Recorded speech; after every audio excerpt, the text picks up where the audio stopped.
All right, you should have finished up number 9 on page 2, and you should have gotten it checked and then completed the second IXL that goes with it.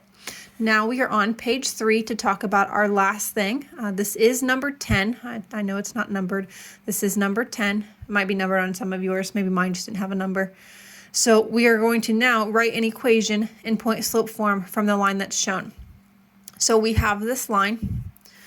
You are only going to do these 3 blanks before you stop and go back to your agenda. You have to still learn how to do these 3. You haven't done that yet.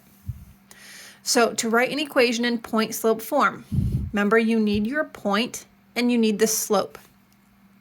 So the first thing you need to do is find your slope of your line. So using any 2 of these points, count your rise over run and make sure you reduce it so you can get your slope. I am not going to do that for you. By this time, you should be able to do that. If you have questions or you do need help, let me know. So pick any 2, count your slope, make sure it does get reduced. If it is a decimal, make sure it's a fraction because slope can't, excuse me, slope should not be a decimal, it should be a fraction. If you get a whole number, not an issue. Once you have that, then you're going to use that slope and whichever point from the graph that it tells you to use to write your equation. So what we mean by that is there are 3 points on this line. You're going to use all 3 of them, 3 separate equations. So first you're going to use this coordinate point to fill into point-slope form. So you need this coordinate point and your slope that you found. Write your equation in point-slope form.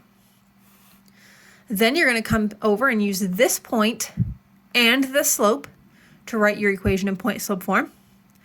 And then the last one, you're going to use this point and your slope to write your equation in point-slope form.